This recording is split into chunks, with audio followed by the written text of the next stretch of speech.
Bom, então, bem-vindos, bem-vindas. É um prazer estar aqui com vocês hoje, fazendo esse bate-papo.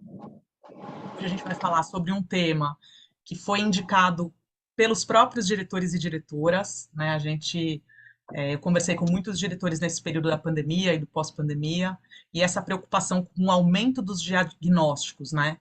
Do autismo ou dos transtornos do espectro autista, é uma coisa que a gente percebe que está realmente como um desafio importante hoje para quem está na gestão escolar. E, claro, né, imagino que tenham professores aqui também que são absolutamente bem-vindos, né? Então, eu decidi fazer esse papo, e aí, para isso, eu queria começar agradecendo uma das pessoas que deu a sugestão desse tema lá atrás, que foi a Jaqueline, de Votuporanga, que é do Arranjo, do consórcio de Votuporanga. Então, queria agradecer a Jaqueline e deixar aqui registrado o meu agradecimento para ela. E agradecer muito quem está aqui para fazer o debate hoje, apresentar algumas ideias, e aí já passo a palavra para quem vai tocar aqui. Então, vou primeiro apresentar a Isa. Só um minutinho aqui, que eu anotei tudo bonitinho. A Isa é pedagoga, ela é coordenadora pedagógica, é pós-graduada em letramento e arte em educação, e ela é mestranda em políticas públicas e formação de gestores educacionais. A Isa vai fazer a moderação do debate e depois ela vai passar a palavra para o Christian. O Christian eu conheci numa época que a gente estava fazendo uma pesquisa em parceria com o Cinesp, e o Christian é professor, ele está atualmente como diretor de escola, ele é pedagogo, e ele é pós-graduado em altas habilidades e superdotação. E daqui a pouquinho vai entrar também a Elaine, ela está finalizando o dia na escola, ela já está entrando. A Elaine é professora e ela é mãe atípica da Maria Luísa, pós-graduada em psicopedagogia e em museus, e ela está fazendo uma pós-graduação em análise do comportamento aplicado para autista e deficiência intelectual. Então, passo a palavra para a Isa. Isa, Christian e Elaine, já deixo aqui também meu agradecimento a vocês, né? Sem vocês a gente não estaria conseguindo fazer esse bate-papo hoje. E também agradecer a todo mundo que entrou, tirou um tempinho para estar aqui.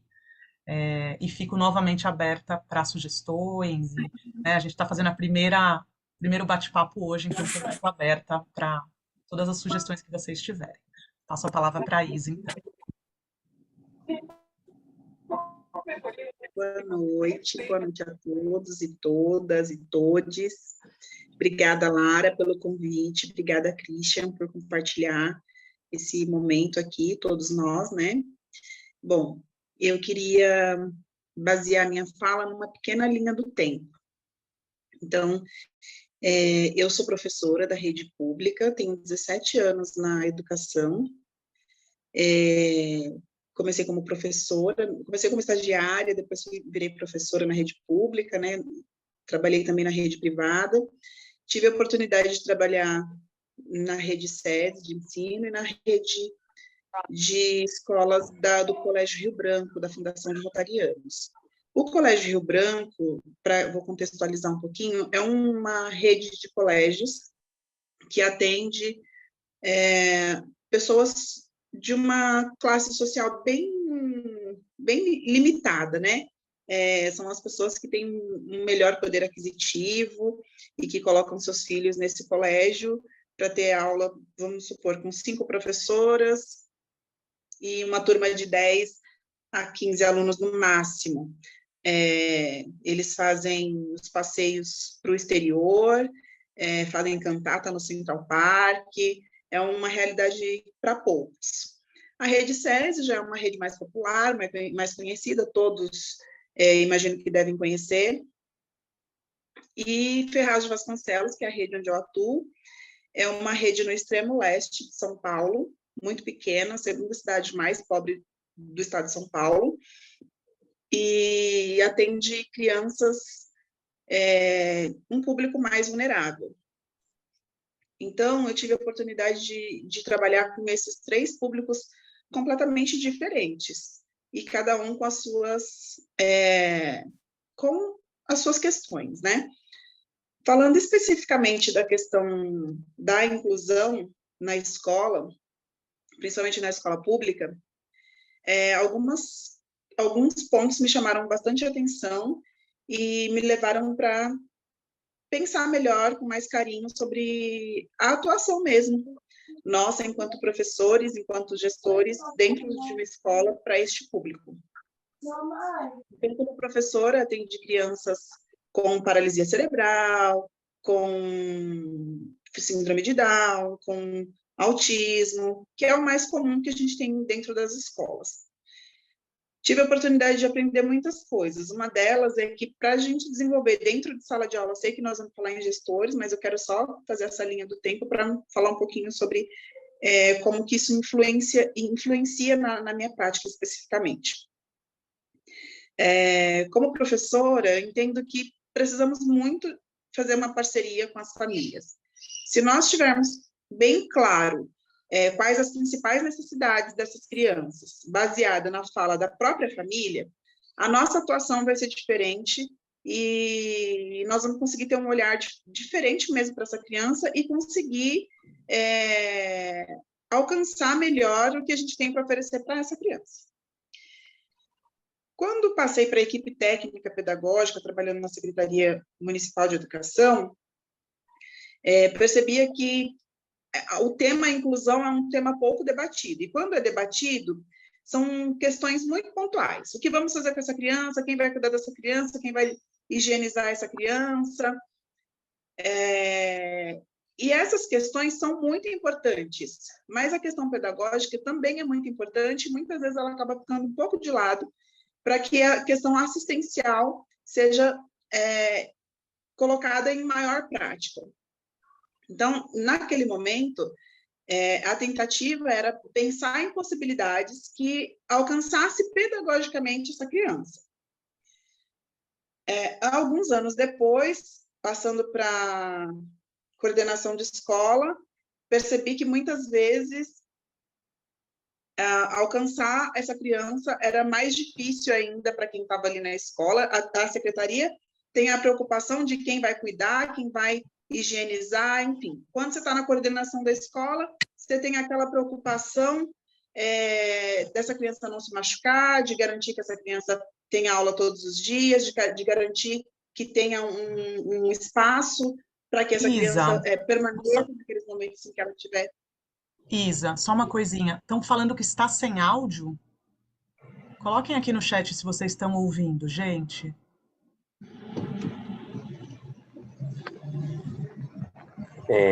Lara, Oi. o que as pessoas têm que fazer, possivelmente, é que alguns podem não ter configurado o Zoom, por não saber usar o Zoom no dia a dia, e aí tem que liberar o áudio dele. Eu vou escrever uma regrinha geral aqui. Então perfeito. Ó, tem gente que está falando que está ouvindo, então talvez seja essa configuração que o Christian está falando. Quando vocês conectam, tem que conectar o áudio. Se embaixo tem uma figurinha assim, por exemplo, com esse microfoninho aqui à esquerda, com um arquinho em cima, você fala e pede para conectar o áudio. Peço desculpas, mais uma vez, era para a gente estar fazendo isso no YouTube, deu uns problemas técnicos, a próxima será lá, que é mais fácil, né, gente? Desculpa aí. Não pode continuar, Isa, perdão. Aí, na coordenação da escola, a nossa preocupação era sempre de trazer parcerias, pensar em possibilidades de diálogo e atendimento diferenciado no contraturno, enfim. Agora, passando para a direção de escola, que foi a minha última atuação, na direção de escola, percebi que a gente tem outras oportunidades e que talvez seria interessante a gente pensar sobre isso. E eu queria que agora essa minha fala fosse inspiração para outras pessoas. Na escola, tive a oportunidade, enquanto diretora, gestora, de criar, junto com a Elaine, que era minha coordenadora na época, isso aconteceu no ano passado, criamos um projeto que intitulamos de projeto Famílias Atípicas. Basicamente, o projeto tinha a intenção de agregar essas famílias dentro do contexto escolar, que a escola não fosse apenas um lugar que deixava a criança, ia embora, dali 2, 3 horinhas voltava, dependendo da criança, ou dali 5 horinhas voltava por conta para retirar essa criança. Então, nós convidamos as mães para um dia de troca entre a gestão da escola, as mães e as crianças. Tem ainda algumas pessoas reclamando que não estão ouvindo.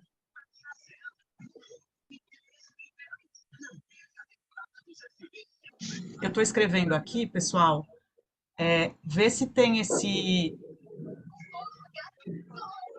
Isso mesmo, é isso que o Christian colocou. Vou colocar aqui também, veja se assim vocês conseguem. Clica no microfoninho que tem esse círculo em cima, bem à esquerda, lá embaixo da tela, e pede para conectar o áudio. Ótimo. Então, e aí, nós fizemos alguns encontros. O primeiro encontro consistiu mesmo nessa coisa de acolher, de ouvir essas mães, de entender quais eram as maiores dificuldades delas. E nós percebemos que essas famílias, elas evitam sair. Quando saem, normalmente são dias de muito transtorno, porque sempre passa alguma situação, a criança desarranja, a mãe tem dificuldade de estabelecer de novo com a criança. Então, eles dificilmente fazem passeios por lazer, os passeios são mais por alguma obrigação médica ou alguma coisa nesse sentido. Peço desculpas, meu cachorrinho está latindo, a internet é assim, né, gente? Então, assim, nós entendemos que era importante ter esse momento para que as famílias pudessem contar para a gente o que elas passam, para a gente conseguir entender um pouco melhor o que acontece com elas, para a gente também poder interferir nisso. Então, nós verificamos que existe uma legislação que fala sobre o cordão do autista, que é aquele cordão quadriculado, e também tem um cordão que fala sobre as deficiências ocultas, que é o cordão de girassóis. O cordão com o quebra-cabeça é bem comum, a maioria de nós conhece. O cordão de girassóis não é tão comum e nem todos conhecem. Então, o que nós pensamos? Nós pensamos em criar uma política pública no município, apresentar para algum vereador da cidade, uma política pública que fizesse com que todos conhecessem esses cordões e para que eles servem. Eles servem para que as pessoas possam passar à frente com as suas crianças para evitar ao máximo que essa criança se desorganize. Então, foi uma iniciativa da escola, em parceria com as famílias, que nós pensamos em levar isso para adiante, para verificar se dentro do município a gente conseguiria que essas famílias saíssem um pouco mais de casa, uma vez que elas tivessem a oportunidade de passar à frente numa fila de ônibus, numa fila de banco, num supermercado, num cinema, numa atividade de lazer, num parque, enfim, dentro do próprio município e fora dele também. Então, foi uma das propostas.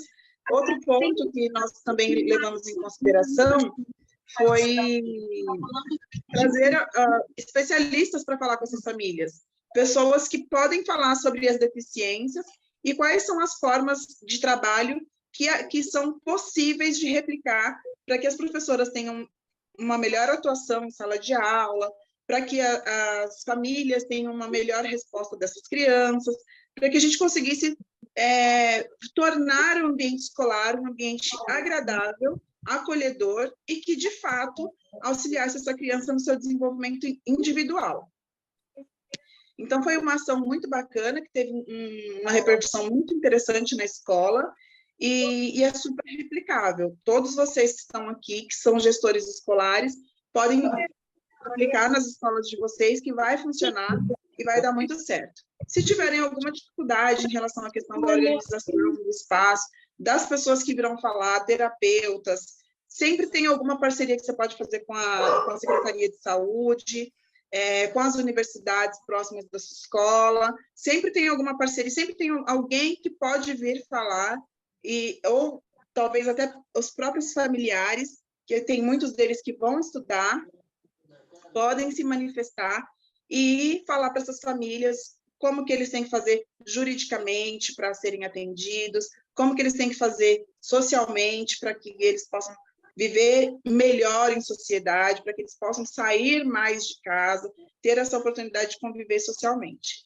Então, eu queria trazer essa pequena linha do tempo para mostrar para vocês que tudo que todo mundo passa na escola é difícil para o professor, é difícil para o coordenador, é difícil para o diretor da escola, é difícil também para a Secretaria de Educação, mas o importante é a gente linkar todos esses setores e fazer com que todos tenham a oportunidade de trabalhar de uma forma agradável e de uma forma que vai, de fato, acolher essas famílias e fazer com que essas crianças tenham a oportunidade de viver melhor, como cidadãos.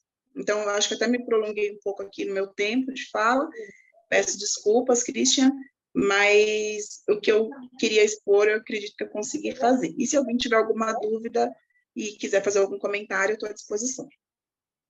Mas, o nome desse casal, de 76 e 77, resume o drama.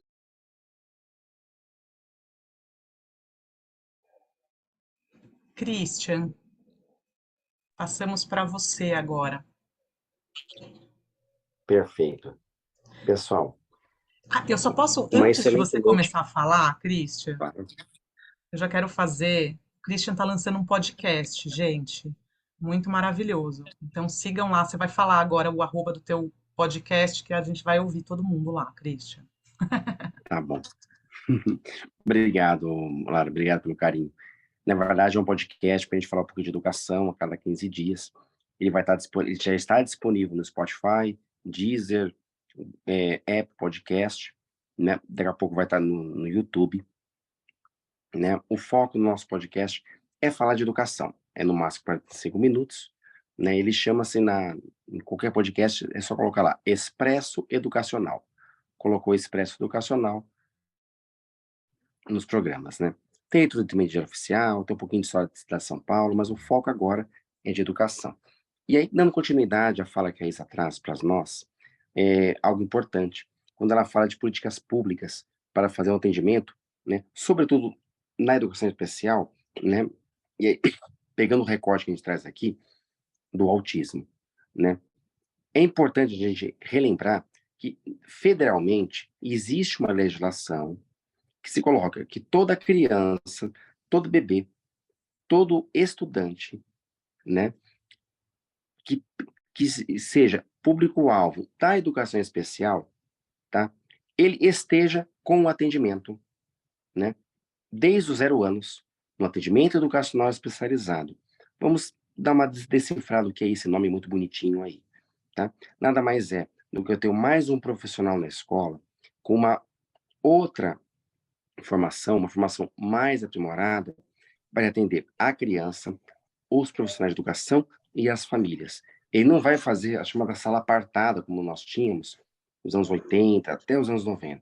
Não é aquela sala da educação especial, das crianças separadas. Mas ele vai fazer a real inclusão dessa criança, apoiar os profissionais de educação que estão na unidade, né, e servir de ponte para várias questões. Lembrando, quando a gente faz educação especial, gente, as pessoas, quando vão fazer um curso na área de educação especial, ela é muito vasta. Então, autismo, né, ou transtorno do espectro autista, que é o nome que a gente tem usado mais recentemente, tá, é uma das questões, né?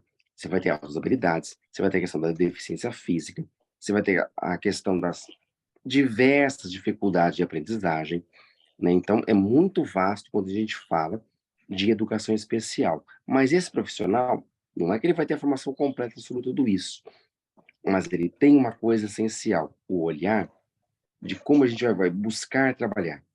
Ele não vai trazer respostas, mas ele vai trazer novos olhares. Até porque cada criança, cada estudante tem a sua singularidade, a sua especificidade, né? Então, existe uma legislação federal? Existe.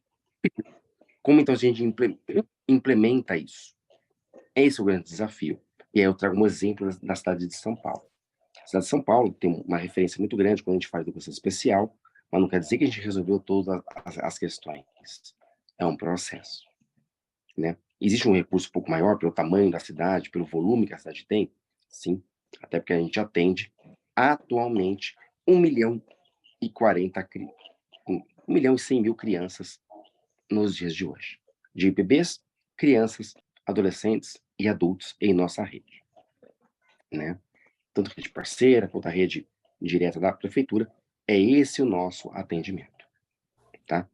Nesse meio tem crianças da chamada educação especial, né? Então, quando a gente fala de educação especial, muitas vezes as pessoas já lembram do ensino fundamental, do ensino médio, mas a legislação federal e a legislação municipal aqui da cidade de São Paulo tratam, que a gente começa a olhar isso, essas questões todas, do 0 anos. Ou seja, da criança que está em creche. Eu estou usando o nome creche, que é o nome federal. Aqui em São Paulo a gente usa outro nome, sendo educação infantil, mas é a mesma coisa, né? Então, desde a creche. Porque se a criança, no caso do autismo, ela já vem apresentando sinais, e aí temos uma coisa importante de política pública, que a Isa nos traz essa fala muito importante.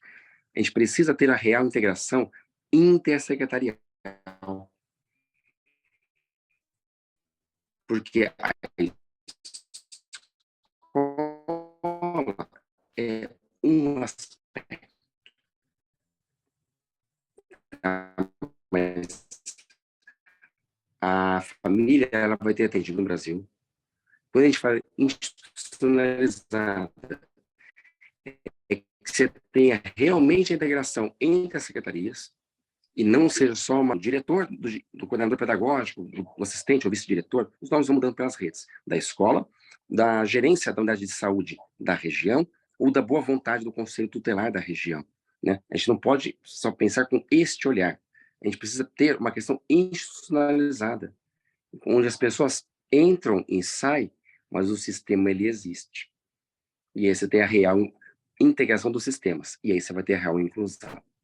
Né? A gente tem uma autora fundamental na educação especial, que é Mantoan, Egli Mantoan. Tá? Ela é muito crítica, porque ela diz que não se tem a real inclusão na escola. Porque a gente tem duas coisas na legislação, gente. E eu não vou ficar entrando em detalhes do número de lei, mas na parte prática. A gente fala de acesso e permanência na escola. O acesso é a vaga. O acesso é a vaga na escola.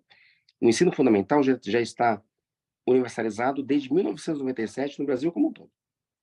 Aqui na cidade de São Paulo, a educação infantil, na parte da pré-escola, já também está institucionalizada e universalizada. Claro, porque também virou lei federal. E hoje, na cidade de São Paulo, a creche é uma realidade. As vagas, se uma criança de 10 dias, a mãe fizer cadastro, dependendo da região, tem a vaga. É muito cedo, é uma outra discussão, mas tem a vaga. Então, a gente consegue pensar nessas questões. Então, essa criança, quando vai para a escola, tem um olhar educativo. E aí se percebe que tem, às vezes, algumas necessidades que ela precisa ter outros acompanhamentos em papel da saúde. A escola, o principal não é laudar, gente, não é laudo. Porque quando se fala, mas a criança tem que ter o laudo é um indicativo. Ele traz para nós algumas pistas. Então, que é uma criança que ela precisa ter um acompanhamento mais específico. Mas tem muitas crianças, e quando a gente fala de autismo, às vezes ele só vai ser diagnosticado, só vai ser melhorado as questões quando ela já tem 4, 5, 6 anos. Ela já está no ensino fundamental e precisa romper essa barreira. Tendo os profissionais de atendimento educacional especializado, que é o nome que o MEC utiliza, a gente vai usar por esse nome, tá? Cada cidade, cada região tem um nome específico. Aqui na cidade de São Paulo a gente muda um pouquinho, mas a gente precisa ter desde a educação infantil. Não é luxo. Não não, mas isso daí a gente só vê quando a criança começar a aprender a leitura e a escrita. Não. É um direito social da infância, né? A criança tem os direitos de ter todas as potencialidades atendidas. E se ela tem alguma dificuldade para isso, ela precisa ter um profissional especializado para esse acompanhamento. E na educação infantil é um pouquinho diferente do ensino fundamental. Nas discussões atuais que nós temos de educação especial, diversos especialistas, diversos técnicos, as pessoas que atuam no chão da escola, que atuam na orientação da escola, falam que a gente tem que fazer o chamado regime colaborativo. O que quer dizer isso? Tá? no ensino fundamental ainda existe em alguns locais que a criança tem lá os seus momentos de aula, 4, 5 horas de aula, e aí, no contraturno, ela passa por esse espaço de atendimento educacional especializado. Né? Ainda é uma discussão que o fundamental tem avançado. Na educação infantil, se avança um pouquinho mais. Né? O atendimento não é depois que a criança teve ali o atendimento do dia a dia da educação infantil. É durante esse momento. Então, se a criança ela fica das 7 a 1 da tarde na escola, esse profissional vai interagir nesses momentos. Porque a educação infantil, tanto a creche quanto a pré-escola, se faz com socialização, se faz com interação das crianças, né, com o seu grupo dele, que está, e com a sua professora. Não é o retirar ela para um outro atendimento. Esse profissional especializado, ele vem trabalhar junto com a criança, junto com a professora. Não é também tratar apartada. Não, é proporcionar atividades que todos possam fazer, incluindo essa criança autista. O autista, e aí quando a gente entra na questão da alimentação escolar, tem uma questão muito interessante. Ele precisa de rotinas, né? Toda criança, a gente trabalha com rotina na educação, mas o autista, ele segue muito a rotina. Aí você deve ter percebido isso na escola. Então, se naquele dia era previsto, vamos pensar, toda terça-feira na escola tem pão. Se naquele dia não tinha o pão, possivelmente a alteração comportamental desse autista não vai ser bacana para a criança. Não estou dizendo para o profissional de educação, para os docentes, para a criança, que esse é o nosso foco, né? Porque naquele dia ele já esperava o pão, ele já esperava o leite, ele esperava aquele tipo de alimento. Então, quando se altera isso, a gente precisa fazer um trabalho muito sério de conversar com essa criança e dizer o porquê que vai se alterar. Porque o autista, ele trabalha com essas questões. Você pegar um autista severo 3, ou qualquer outra classificação que você queira utilizar, ele está na escola habituado a algumas questões, algumas rotinas. Então, a rotina para a criança é muito importante. Para o autista, ela é extremamente importante. Né? Ainda é uma discussão que a gente tem feito na educação, não são laudos fechados. O que é muito bacana na educação é que a gente não faz diagnóstico fechado. Né? A gente não faz assim, então a criança tem esse comportamento, vamos fazer tal atividade? Não. Cada criança tem a sua singularidade. E por mais que ela seja autista ou ela tenha qualquer uma outra particularidade, ela é uma criança, é um ser social. E cada um de nós tem as nossas particularidades. Ou, como a gente diz hoje em dia, as nossas singularidades.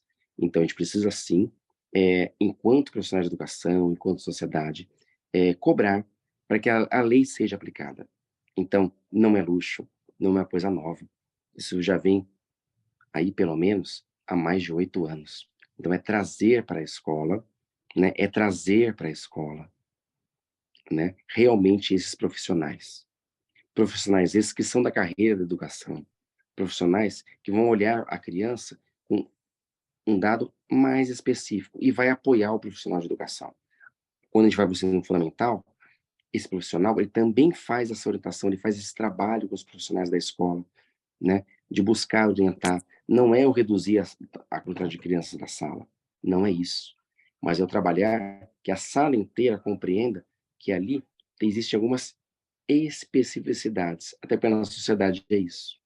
A gente precisa trabalhar para que as pessoas tenham autonomia, e é isso que está na nossa LDB, progressivamente trabalhar a autonomia, para que todos possam, lá na frente, né, ter uma vida autônoma. Alguns, às vezes, vai ter um pouco mais de dificuldade, mas a gente não pode botar a régua comum que a pessoa vai ter a vida inteira de dificuldade. A gente precisa incentivar, a gente precisa reforçar pontos importantes, que é avançar. Não vamos usar a nossa régua comum. Vamos ofertar experienciações para as crianças, experienciações para os adolescentes. Com certeza eles vão nos surpreender. E serão surpresas positivas. E a gente vai ter que replanejar nossas aulas a cada momento. Enquanto diretor de escola, é papel nosso, diretores educacionais, propiciar espaços, propiciar momentos e recursos para que os professores possam fazer esse trabalho. É o nosso papel, enquanto gestor educacional, né? Se a escola não tem todo o recurso, é cobrar da Secretaria de Educação, é cobrar dos demais órgãos, é trazer parceiros, mas não podemos falar, não tem o recurso, não vamos fazer. Vamos fazer. O recurso pode ser pequeno, vamos fazer com o que temos e vamos buscar ampliar isso para o próximo ano, para o próximo período. né? Fica aqui meu agradecimento a todos e todas, né? Vejo diversos colegas aqui da Rede Municipal de Educação e de outras redes, né? E essa discussão a gente precisa sempre se refazer, porque isso vai nos fortalecendo. E quando a gente se fortalece, o grande ganho é para as nossas crianças e adolescentes, né? E também para os nossos bebês, para o pessoal de creche. Uma boa noite, gente. Muito bom, Isa, Christian, obrigada pelas falas tão bem elaboradas. A Érica mandou uma pergunta aqui para a gente, Isa, na verdade para você. Ela queria entender melhor o que seriam esses cordões que você comentou na sua fala. E se vocês tiverem dúvidas também, gente, podem ir colocando no chat, que aí eu vou passando para o Christian e para a Isa. Os cordões, tanto o cordão do quebra-cabeça quanto o cordão de girassol, são cordões que eles foram criados com a ideia de que as pessoas que utilizam, que portam aquele cordão, ou elas são autistas, que é aquele do quebra-cabeça, ou elas têm alguma deficiência oculta, que pode ser o autismo, podem ser outras deficiências, ou até mesmo que elas sejam cadeirantes, né? Seja uma pessoa que tem uma deficiência física. Pode ser falta de algum membro, alguma coisa. Normalmente, o cordão de girassol está voltado para mais questões neurológicas, para crianças que têm algum tipo de que se desorganiza. Uma criança ou um adulto, não necessariamente precisa ser uma criança, né? Pode ser um adulto também, que tem alguma situação que pode se desorganizar e não ficar bem naquele ambiente. Então, quando a família está com aquele cordão e ela vai, por exemplo, a uma viagem, vai a uma rodoviária, um aeroporto, algo do tipo, a sua bagagem vai ser transportada primeiro, ela poderá passar o cartão de embarque primeiro, se ela estiver na fila do supermercado, ela poderá passar no caixa primeiro, não precisa ir no caixa preferencial, ela pode ir a qualquer caixa e passar primeiro, mas para que isso aconteça, as pessoas da instituição precisam saber que existe esse cordão. Então, por que nós pensamos em colocar dentro do município uma política pública voltada para esse sentido? Porque o supermercado precisa saber que a pessoa que estiver usando aquele cordão pode passar à frente. Os munícipes precisam saber para que eles possam ceder o espaço para aquela pessoa passar à frente. Para quê? Para que aquela criança ou aquele adulto, aquela família, tenha uma saída, uma movimentação dentro da sociedade mais tranquila. Isso não significa que a criança não vai se desorganizar. Pode acontecer, mas é uma forma de mitigar essa desorganização do lado externo da casa, do ambiente seguro dessa criança. Porque, assim como o Christian disse, se você oferecer algo diferente da rotina para aquela pessoa, essa pessoa já pode se desorganizar. Imagina isso acontecendo na rua, né? Então, isso pode ficar mais difícil para a família. Eu vou dar um exemplo de uma aluninha. Ela é uma aluna com 12 anos, ela é bem grande, é quase o tamanho do pai, e ela é uma mulher já. E o pai saiu com ela passa num terapeuta que fica no centro da cidade, o pai saiu com ela, e ela simplesmente, ao sair do metrô, grudou no ferro e não queria sair mais.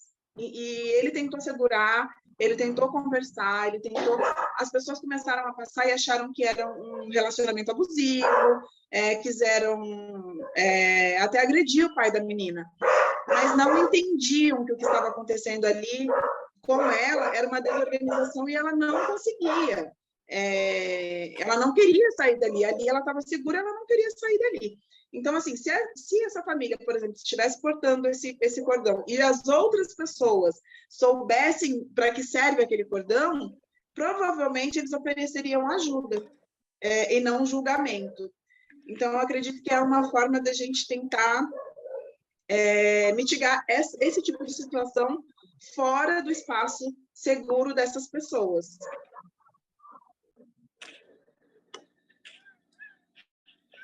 Obrigada, Isa.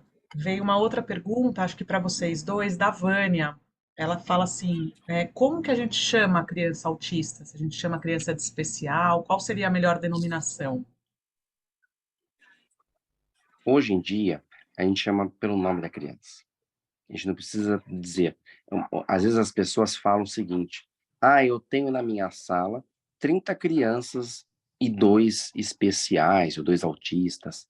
Está errado. Eu tenho na minha sala 30 crianças. Porque senão a gente vai pensar o seguinte: eu tenho 30 mais 2? Né? Por que eu faço essa classificação? Então, eu tenho crianças na sala. Porque, ao mesmo tempo que a gente fala da questão do autismo, da questão da deficiência física, eu poderia falar muito bem também das altas habilidades. Eu poderia falar daquela criança que se destaca no esporte. Por que eu fico rotulando? Então, a melhor forma é, eu tenho crianças na sala, cada uma com a sua singularidade. Né? Essa singularidade pode ser o autismo, pode ser uma criança mais introvertida, pode ser uma criança mais extrovertida, pode ser uma criança que não tenha aparentemente nenhuma questão da educação especial, né? Mas ela continua sendo uma criança. Então a gente não rotula, a gente não separa.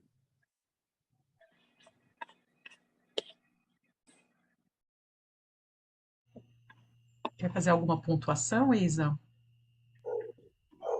Eu me senti bem contemplada com a fala do Christian, é isso mesmo, e isso serve para tudo, para povos originários, para pessoas LGBTQIA+, serve para tudo. Não precisa rotular, você pode chamar a pessoa pelo nome. Eu acho que fui contemplada. Uma coisa que eu vi, Lara, as pessoas perguntando aí no chat, né, da questão que ainda existe muita confusão desse chamado colaborativo. Existe mesmo, porque quando a gente fala de colaborativo, não é que o profissional, quando vai estar na sala, ele vai assumir a sala, né? Não é eu ter um estagiário que vai ficar com a criança com a maior especificidade da sala, né? Ele vai atuar em conjunto.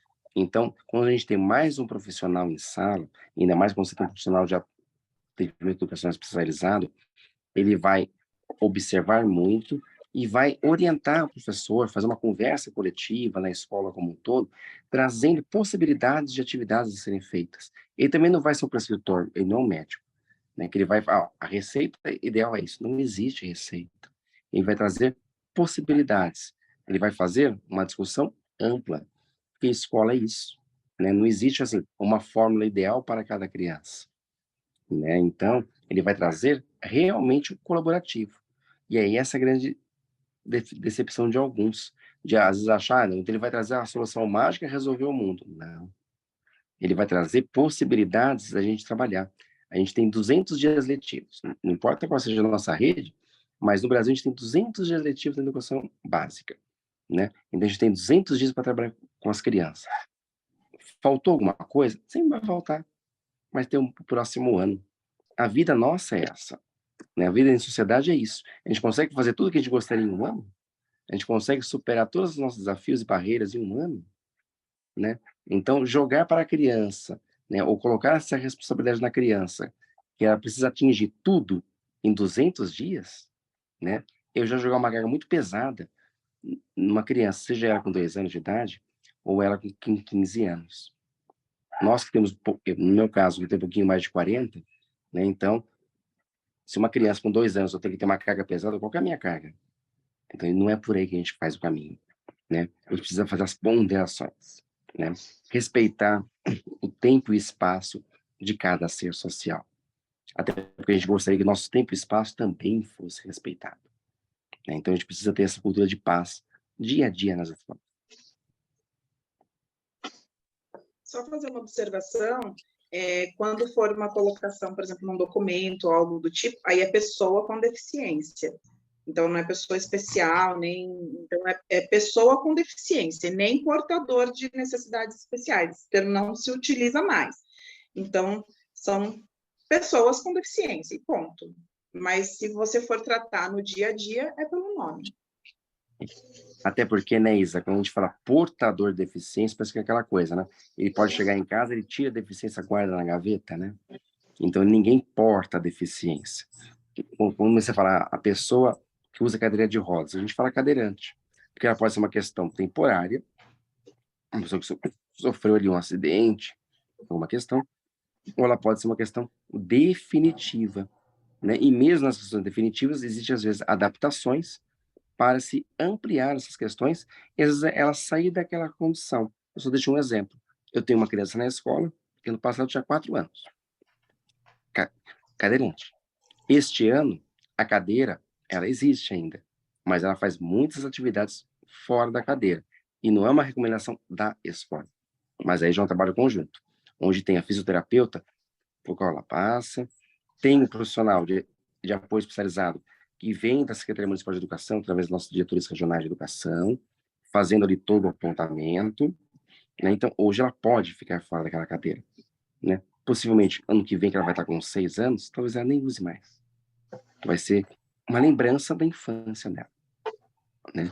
Então, ela entrou na pré-escola com cadeira e talvez ela vai sair sem cadeira. Porque hoje ela já faz muita atividade sem a cadeira. Ainda é um esforço muito grande para ela pela questão física, mas o corpo humano é maravilhoso. Ele supera questões que nem a gente imagina. Cristiane levantou a mão. Cristiane, fica à vontade para abrir e falar alguma consideração que você queira. Boa noite a todos, a todas. Eu gostaria de agradecer o convite. Entrei pelo link que o professor Christian compartilhou, sempre nos auxiliando. Eu sou diretora de um SEI aqui de São Paulo, da Zona Leste, e eu venho acompanhando as notícias, né? E aí eu vi que o governador do estado, havia uma discussão, existe uma discussão sobre a validade do laudo, né? Do laudo valer apenas 3 meses, que é algo que me incomoda sobremaneira. Eu sou autista, nível 1 de suporte, e a discussão, né, é a seguinte, que se trata de um transtorno do neurodesenvolvimento, não há cura, né, para aquilo que não é doença, é uma forma diferente de se funcionar, de funcionamento cerebral. E, por exemplo, no Sul já foi liberado, porque é um transtorno muito grande em termos de documentação, em termos de comprovar sua condição, em termos de acesso a direitos, né? E eu gostaria de saber o posicionamento de vocês sobre isso, né?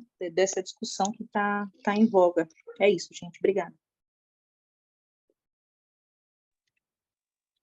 Cristiane, boa noite. É uma luta eterna.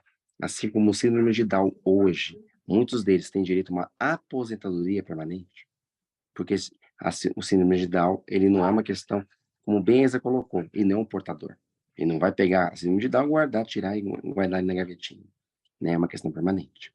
A questão do autismo, já nós chegamos a uma discussão já, existem estudos que mostram que o autismo, ele tem questões a serem trabalhadas, mas também não é uma questão que, acabou, já era. Então, a própria ideia de laudo vem sendo discutida, porque a gente pode pensar em atendimentos educacionais para além do laudo. A gente não precisa só esperar o laudo. É claro que, aí vamos pegar o exemplo que é de São Paulo, para ter direitos a alguns atendimentos, ele precisa do laudo. Então, essa é uma briga que a gente, enquanto profissionais de educação, a gente precisa superar. A gente precisa superar a ideia do laudo. Assim como em alguns momentos na medicina se tem uma discussão contra a medicalização, né? Ou seja, aquela ideia que a pessoa que tem algum transtorno, alguma situação, você tem que medicar para poder ficar sociável entre nós, né? Ou então aquela luta antimanicomial, que é o fim dos manicômios, o fim dos locais que se guardavam as pessoas, para não falar outra expressão, né? O chamado fim do Juqueri, entre outros sanatórios, locais como esses.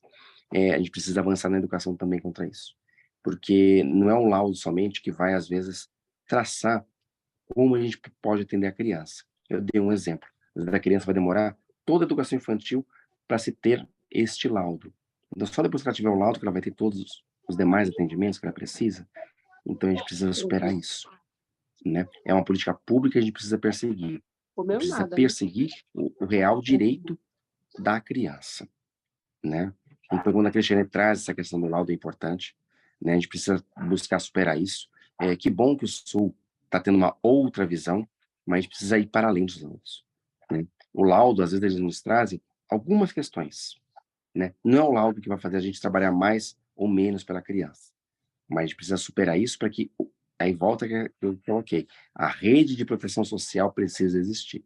Os serviços de saúde precisam estar em atendimento, independentemente se a criança tem laudo ou não, né? Não é o laudo que vai dizer que ela tem direito a mais fisioterapia ou a terapia ocupacional que o outro, né? Então, ela precisa de um atendimento, não é um laudo que vai dizer, mas as condições de cada um. Então, a gente precisa ir para além disso. Não é simples, gente, né? Não é simples, mas a gente precisa, enquanto profissional de educação, chamar a sociedade para essa discussão.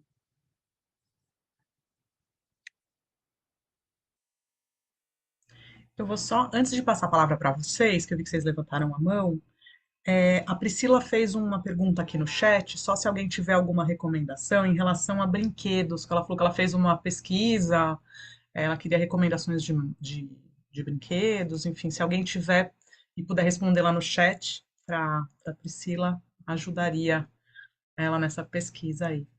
Eu vou abrir para a Janine e para a Cristiane, e aí acho que eu depois vou fechar das perguntas para a gente ir finalizando, porque já deu 1 hora de conversa aqui. Acho que teve gente que se organizou para ficar 1 hora, então só para a gente não passar muito, mas eu passo a palavra para a Janine e depois para a Cristiane novamente. Boa noite, gente. Estou vendo vários amigos. Boa noite, Christian. Concordo plenamente com você a respeito da questão do laudo. Assim, a gente não pode esperar o laudo para a coisa acontecer, mas infelizmente muitas vezes a gente depende do laudo para poder fazer funcionar, né? E isso é um entrave. Mas o que eu quero colocar, Lara, é assim, uma preocupação muito grande que eu tenho. Eu sou de MF, então imagina um autista, ele passou por toda essa dificuldade às vezes no caminho da educação infantil. Quando ele pega os 9 anos, quando ele chega no 9º ano, eu nesse ponto, eu sou muito orgulhosa da rede municipal e de muitos colegas que estão aqui, e assim, existe um trabalho efetivo realizado visando essa aproximação, essa inclusão, né? Isso acontece aos trancos e barrancos, mas acontece. Que forma a gente poderia minimizar a dor que essa criança sofre, adolescente sofre, quando ele vai para o Estado, e muitas vezes eles não conseguem ter esse atendimento, não têm esse atendimento, e assim, é deixado isso muito claro. Existe uma quebra, uma ruptura, e muitos param de estudar, principalmente os autistas, por exemplo, que tem toda essa questão da alimentação, como vocês colocaram, né? É muito triste quando a gente percebe que o aluno para de estudar, não sei assim, se os outros colegas concordam ou não, mas eu vejo muito isso lá, nós atendemos muitos alunos autistas, chega no 9º ano, ele vai para o ensino médio, ele não tem onde ser atendido, da forma que ele precisa ser atendido, que é uma obrigação por lei, né? Isso é muito triste, e eu fico pensando o que podemos fazer para que isso mude, ou que isso diminua, ou que esse problema se amenize, né? Então, imagine o que ele já sofreu desde a educação infantil, mesmo tendo esse acolhimento, esse atendimento, quando vai para o ensino médio, assim, o que mais eles nos relatam, não dá para fazer nada diferente, porque é muita gente, porque não tem condição, porque, enfim, todas as desculpas possíveis. E aí, eu deixo aqui a minha crítica, e o que podemos fazer a respeito para que isso mude, embora sejamos aqui, eu estou vendo muitos da rede municipal. Eu acho uma grande questão que você traz, Janine. Você traz a questão do ensino médio. Que bom, então, que essa criança, ou esse adolescente, foi atendido, né, com todas as dificuldades que a gente possa ter em nossa rede municipal, mas ele foi até o 9º ano. Mas a criança que sai da educação infantil, 40% vem para a rede municipal de São Paulo, tá? Considerando a cidade de São Paulo, tá, gente? A gente sabe que outras redes têm uma outra configuração. 40% vem para a rede municipal, 60% vai para a rede estadual. Né? Talvez essa criança autista, ele vá para o estado lá no 1º ano já. Né? E aí a preocupação também é igual, ou maior, não importa. A questão enquanto sociedade, a gente precisa cobrar que cada ente federativo faça o seu trabalho. Né? A Isa trouxe algumas experiências de Ferraz de Vasconcelos. A gente traz as nossas da Prefeitura de São Paulo, que para algumas redes parece que é muito boa, mas a gente ainda fala assim, tem muito a avançar. E é boa, sim, mas tem muito a avançar. Então, precisa ser uma cobrança da sociedade. Enquanto a sociedade não participar da escola, da vida do seu dia a dia, né? Eu digo que a sociedade é que nem um grande condomínio. Quem mora em prédio sabe muito bem. Você tem, às vezes, 100 pessoas morando naquele prédio, 100 famílias. Mas nem 30 descem para discutir o dia a dia do condomínio, para discutir o orçamento, para discutir o que a gente vai fazer ali na quadra, né? Na sociedade, infelizmente, é menos de 30%. Muitos de nós, às vezes, e aí a gente se coloca enquanto sociedade, porque nós também fazemos parte da sociedade enquanto profissional de educação, a nossa vida é muito corrida, temos pouco tempo, eu não vou participar de mais uma reunião. Eu não sou lá como diretor de escola, vou estar como morador do bairro. Eu não tenho tempo para isso. É uma construção que a gente precisa fazer enquanto sociedade. Darmos esse tempo, estarmos cobrando mais, né? Discutirmos orçamento, discutirmos, estarmos, por exemplo, em conselhos gestores de unidades de saúde, estarmos em conselhos gestores das prefeituras, estarmos em conselhos, e isso não importa a cidade ou estado, todos existem. Isso vem desde a Constituição de 88. Claro que cidades maiores têm um monte de conselhos. Cidades menores têm menos conselhos, né? Mas eles existem ou devem existir. E as pessoas precisam dessa participação. A gente precisa participar com a sociedade. A gente fala muito de formar o ser social crítico, mas nós não damos espaço para nós sermos os críticos de estarmos nesses locais. E espaços ocupados, alguém ocupa. Então, a sociedade precisa avançar, né? Eu não trago uma fórmula pronta, mas eu trago para nós um desafio, né? Ou a gente ocupa esses espaços e reformula nossas vidas. Se cada um de nós estivéssemos participando de um lugar como esse, tenho certeza, ia faltar espaço, né? A gente ia ter que dar uma dividida. Hora vou eu, hora vou a Janine, hora vai a Lara, hora vai a Isa, hora vai o usuário do Zoom aqui, hora vai alguém, tá? Porque tá muito lotado. Mas, infelizmente, não existe esse lotado, né? E quando a gente vai nesses locais, são as mesmas figuras de sempre. A gente precisa ir para além disso. Levar outros olhares. Porque às vezes as figuras de sempre até têm um bom trabalho, não é nenhuma crítica. Mas eles já têm um foco a trabalhar. Quando a gente vem de fora e traz outros, a gente traz aí outras colaborações.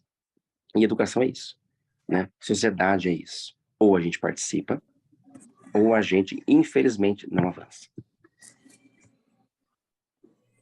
Vou passar para a Cristiane, e aí depois eu vou fazer esse fechamento, gente. Eu quero falar quero fazer umas perguntas para vocês. Então, Cristiane, por favor, fica à vontade. Lara, deixa eu só fazer uma observaçãozinha rápida.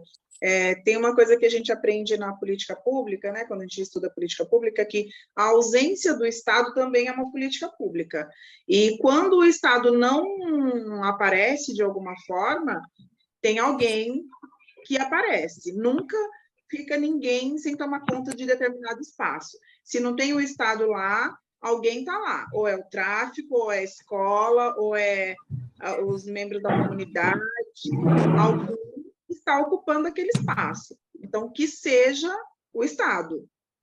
Isso é uma coisa muito importante e que a gente, enquanto gestores, pode pensar em possibilidades de ocupar esses espaços. Nunca deixá-los na mão de outros, né? Perfeito, Isa. Eu vou até complementar o que você falou, que é super pertinente, e aí está mais dentro do meu lugar de conforto aí, né? Eu acho que a gente tem duas coisas, né, importantes com essa fala da Janine. Eu acho que a gente está discutindo agora o Sistema Nacional de Educação, né? Então está em tramitação, da gente efetivamente ter um sistema em educação como a gente tem em saúde com o SUS, né? Então é uma conquista importante a gente ter um sistema nacional. E aí pensar nesse regime de colaboração tem que pensar também nas limitações que a gente tem hoje em dia, que é o que a Janine fala, né? As redes têm formas de organização muito diferentes, têm políticas públicas muito diferentes, e a gente não está olhando hoje em dia para o território de uma maneira mais completa, porque cada rede está olhando né, só para suas escolas. De uma maneira geral, isso acontece no Brasil todo. E acho que agora, com a aprovação do Sistema Nacional de Educação, a gente vai poder pensar em políticas para o território, né? Efetivamente olhando as pessoas da cidade de São Paulo, as pessoas de Ferraz de Vasconcelos, as pessoas de enfim, né, todas as cidades aqui representadas, enfim. Acho que isso é um ponto. E acho que tem um outro ponto que o Christian trouxe, que é a participação da sociedade civil, né, e das organizações da sociedade civil para pressionar para que determinados assuntos entrem ou não em pauta, né? Muitos assuntos não estão na agenda do governo. Eles não entram como prioridade de política pública.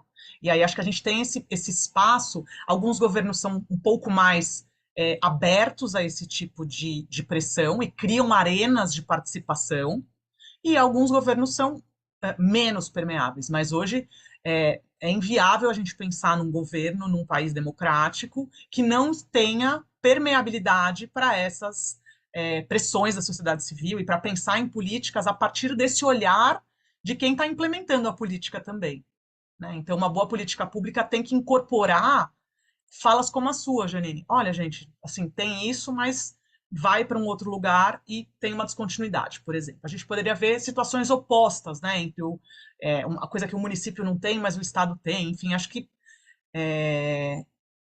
cada vez mais a gente tem que incorporar isso no desenho da política pública, né? Acho que isso é muito importante, que a gente englobe quem está implementando a política dentro do desenho da política, né? Porque, no fundo, quem está implementando é que está vendo todas essas questões na prática, né? Cristiane, acho que se você quiser falar, e aí depois a gente vai para esse fechamento, fica à vontade. Ok. É muito bacana a discussão. Acho que essa fala do Christian, sabe, em relação ao laudo, eu entendo que eu vejo que o problema não é o laudo em si, mas é a forma como eu, como gestora, a coordenação, as professoras, o quadro de apoio, como é que a gente vê o laudo, como é que a gente trabalha, né? Eu não precisar do laudo para eu desenvolver o meu trabalho, é ter uma visão maior das especificidades de cada criança, com ou sem o laudo. Mas, por outro lado, o diagnóstico, com o diagnóstico você inicia as terapias, e começar a terapia de forma precoce, os resultados são muito melhores, né? Então, o fato de você poder transitar no espectro e sair do nível 3, nível 2, chegar no nível 1, desenvolver melhor a sua autonomia, a fala. Então, é claro, mas nada disso vai ser possível sem a rede de proteção, sem a rede de apoio, sem equipamentos, sem especialistas que possam auxiliar. Para quem, né, tá na direção, um processo bacana que a gente passou, eu fiz um curso com o Cefai, da Drey Taquera, né, que eu sou de São Paulo, e aí eu fiz com a nossa PAI, e a gente começou a fazer estudo de caso.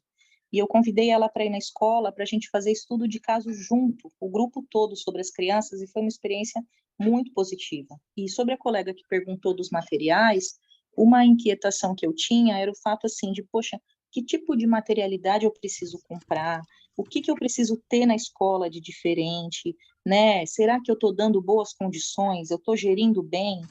E uma coisa que eu descobri nessa formação foi o quê? Foi o fato de que o SEI como um todo, eu estou falando, né, da minha realidade, o SEI como um todo, ele é uma grande sala de recursos, porque todas as experiências que a gente proporciona, sensório-motoras, elas são essenciais, que aquilo que a gente faz no SEI é aquilo que a sala de recursos vai ter também, né? Então, acho que as propostas que são feitas, né, o planejamento e o estudo de caso para você conhecer as especificidades, as limitações, tem hipersensibilidade na pele, tem hipersensibilidade auditiva, né, tem seletividade alimentar.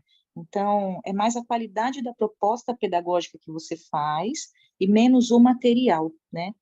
E muito bacana a gente falar sobre isso, viu, gente? Obrigadão pela oportunidade.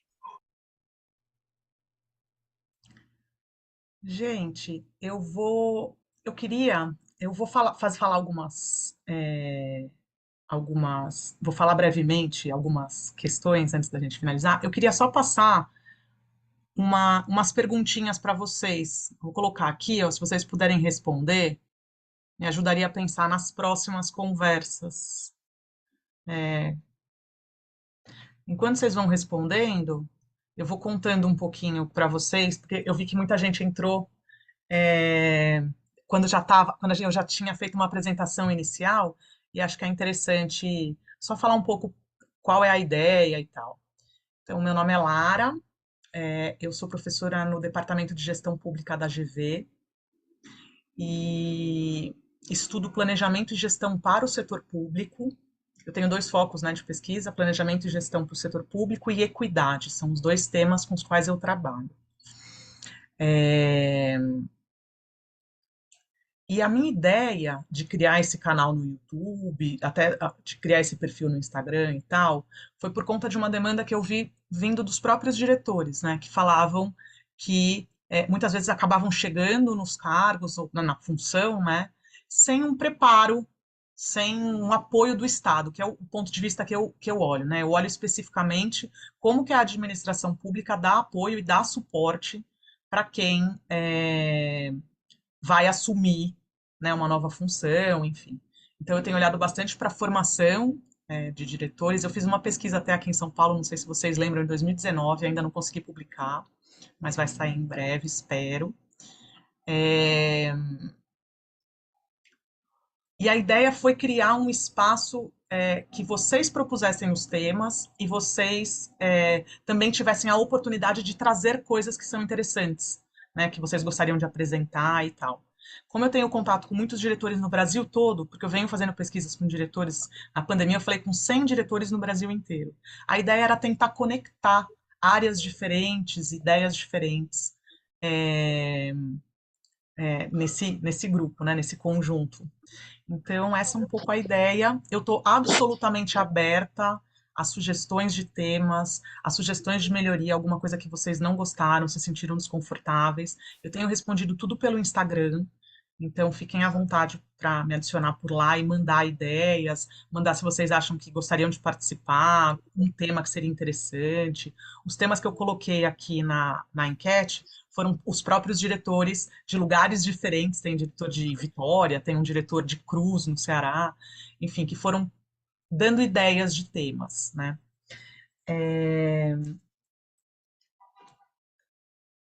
Acho que, enfim, para mim, eu gostaria muito de estar em contato com vocês, para mim é muito importante também poder ouvi-los, né? Enfim, hoje a literatura sobre gestão escolar é muito, sobre diretor e diretora, né? É uma literatura muito pouco desenvolvida no Brasil.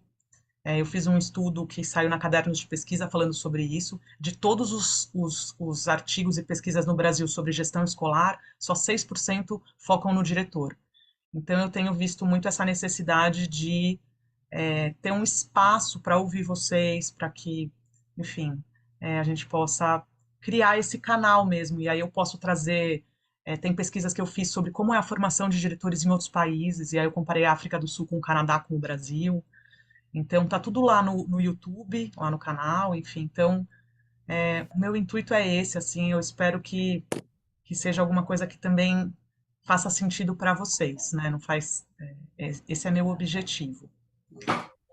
Mas estou muito aberta para o tipo, qualquer sugestão que vocês tiverem, ou desconforto, ou ideia, enfim. E aí, antes da gente finalizar, a gente tem a Elaine, que era a terceira palestrante, né? Acabou de chegar. Ela teve uns imprevistos.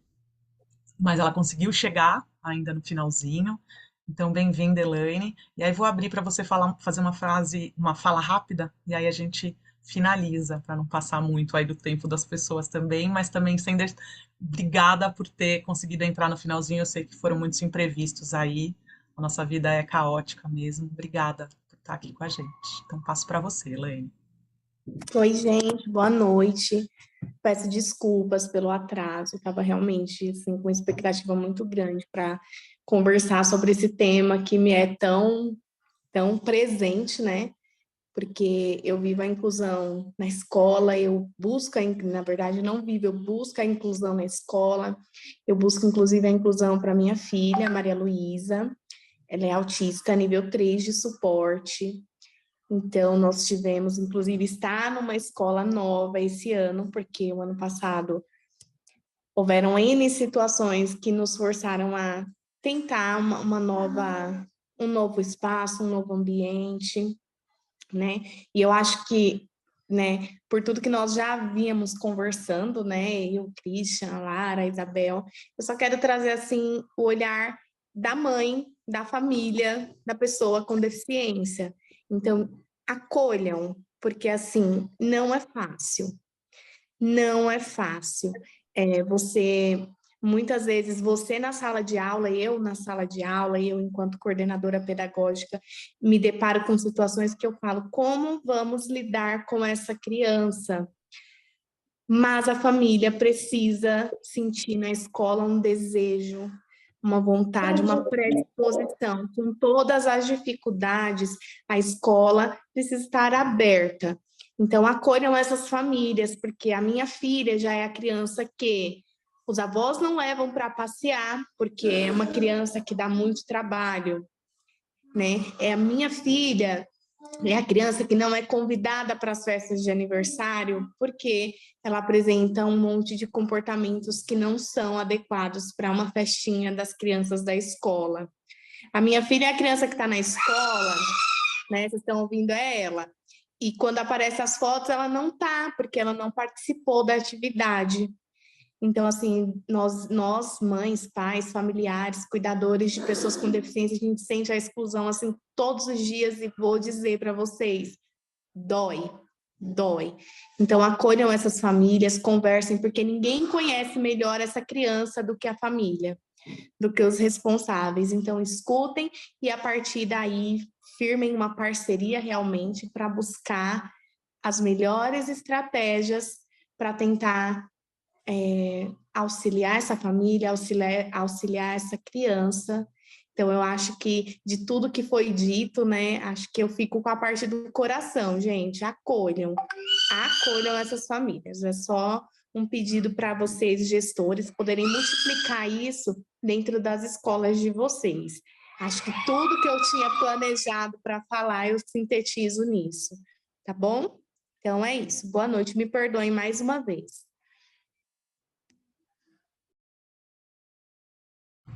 Elaine, te agradecer muitíssimo pelo seu depoimento. Acho que você traz um ponto importante aí, né, do seu ponto de vista de mãe, e também professora, e também atuou como coordenadora pedagógica. Então, obrigada. Espero que a gente, como sociedade, esteja aberto também, né, a entender as diferenças entre todos nós e acolher. Eu acho que essa é uma palavra que depois da pandemia ficou muito forte, né, o acolhimento e a empatia, né, da gente ter empatia e acolhimento, enfim, por todos, todas, todes, né. Agradecer mais uma vez, então, Elaine, Isa e Christian, muito obrigada. Agradecer todo mundo que está presente aqui. Sem vocês, isso não teria sido possível, que reservaram tempo para estar aqui. Espero que tenha sido uma conversa que tenha sido bacana para vocês. E obrigada mais uma vez. Assim, para mim foi um aprendizado muito importante. Não é um assunto com o qual eu lido no meu dia a dia, aprendi muito. E espero que a gente tenha próximas conversas. Já estou vendo aqui os resultados da pesquisinha que eu mandei, e a questão da Lei 10.639 apareceu muito forte aqui. Acho que trazer talvez alguns casos de próprios gestores seja alguma coisa interessante. E então vou colocar aqui na listinha para a gente pensar num próximo bate-papo. Se vocês tiverem mais sugestões, podem me mandar lá pelo canal do Instagram, estou super à disposição. E a ideia é que seja vocês estão falando aqui para fazer a cada 1 mês ou 15 dias, foram os mais votados. Aí eu vou avisando lá pelo YouTube, dá para vocês assinarem aquele, como fala? Aquele sininho, né? Aí ele avisa quando tiver um próximo bate-papo. Quem quiser que eu avise pelo Instagram, eu posso avisar também por mensagem. Obrigada, gente. Obrigada mais uma vez. Para mim foi um prazer estar aqui com todos. Tchau, tchau.